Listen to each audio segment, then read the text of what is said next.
Hello बच्चों, चलिए प्रश्न को देखते हैं। प्रश्न है, यदि नाइट्रोजन गैस को 293 केल्विन पर जल में प्रवाहित किया जाए तो 1 लीटर जल में कितने मिलीमोल नाइट्रोजन गैस विलेय होगी।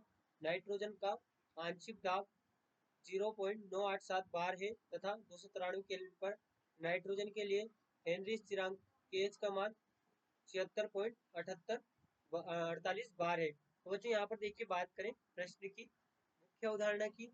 देखिए यहाँ पर हम लिख सकते हैं मुख्य अवधारणा अवधारणा अवधारणा। देखिए बच्चों, यहाँ पर जो हम लिख सकते हैं, हेनरी स्थिरांक का जो सूत्र होता है P बराबर के एच गुणे एक्स होता है, के एच गुणे एक्स होता है। जहाँ पर बच्चों बात करें यदि P की, तो P बराबर यहाँ पर दाब होता है और के एच यहाँ पर हेनरी स्थिरांक को प्रदर्शित करता है, हेनरी स्थिरांक को प्रदर्शित करता है। और बच्चों यहाँ पर जो एक्स है, यह मोल प्रभाज को प्रदर्शित करता है विलियन में, मोल प्रभाज को यहाँ पर ये प्रदर्शित करता है। अब बच्चों यहाँ पर बात करें, जो अगला सूत्र यहाँ पर होगा, यहाँ पर जो मोल प्रभाज का सूत्र होता है, एक्स बराबर एन विलेय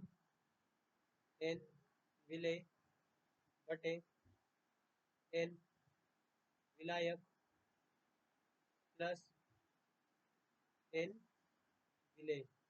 यहाँ पर हम एन विलायक बटे एन विलेय प्लस एन विलायक भी यहाँ पर लिख सकते हैं, दोनों प्रकार से ये सत्य होगा। तो बच्चों यहाँ पर देखें, बात करें प्रश्न की, तो यहाँ पर हमें दिया गया है, यहाँ पर प्रश्न में हमें दिया गया है जो यहाँ पर दाब है, आंशिक दाब, ये 0.987 दिया गया है बार।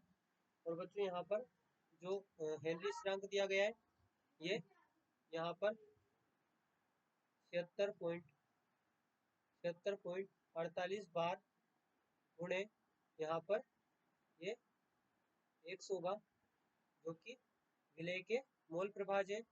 यहाँ पर विलेय के मोल प्रभाज है।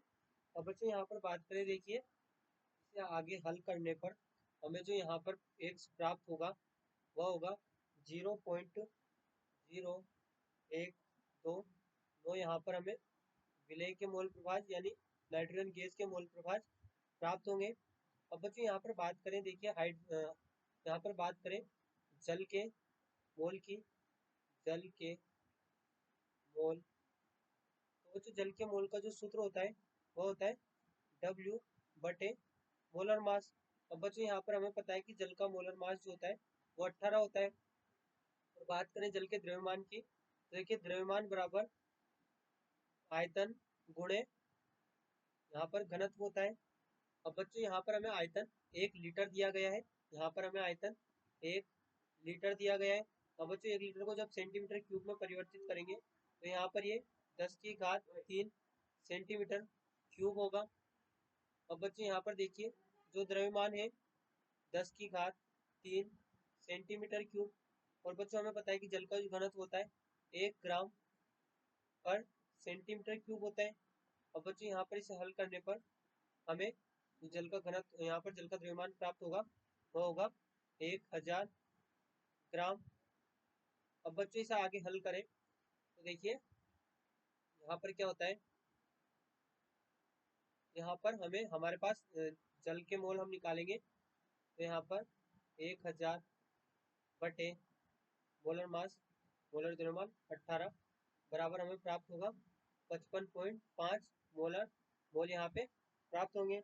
अब बच्चों यहाँ पे देखिए, यहाँ पर हम आगे इस प्रश्न को हल करें तो देखिए किस प्रकार से होगा। यहाँ पर हमें प्राप्त हो गए हैं जल के मोल। अब बच्चों जो मोल प्रभाज होता है, यहाँ पर मोल प्रभाज नाइट्रोजन का बराबर नाइट्रोजन के मोल, जिसे कि हम यहाँ पर N1 से NN से प्रदर्शित कर सकते हैं, N2 से, बटे जल के मोल बटे नाइट्रोजन के मोल।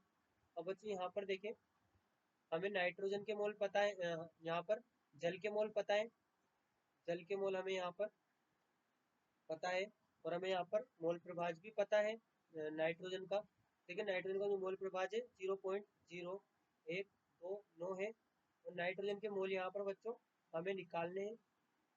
तो बच्चों यहाँ पर बात करें जो जल के मोल हमें दिए गए हैं 55.5 प्लस।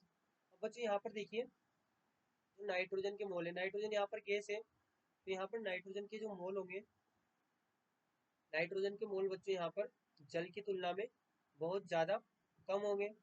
जल की तुलना में नाइट्रोजन के मोल बहुत ज़्यादा कम होंगे, तो बच्चों यहाँ से हम इसे नगण्य मान सकते हैं, यहाँ से हम इसे नगण्य मान सकते हैं। तो हमें जो यहाँ पर नाइट्रोजन के मोल प्राप्त होंगे तो बच्चों कुछ इस प्रकार से होंगे 0.715 मोल। लेकिन बच्चों यहाँ पर प्रश्न में हमसे देखिए मिलीमोल पूछा गया है, तो यहाँ पर मिलीमोल जो होंगे हम इसे 1000 से भाग दे देंगे, हाँ 1000 से गुणा कर देंगे, तो देखिए हमें यहाँ पर 715.9 मिलीमोल नाइट्रोजन के प्राप्त होंगे, मिलीमोल यहाँ पर नाइट्रोजन के प्राप्त होंगे, जो कि बच्चों हमारे प्रश्न का सही उत्तर है, सही उत्तर है।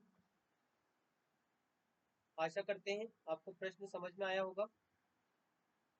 धन्यवाद।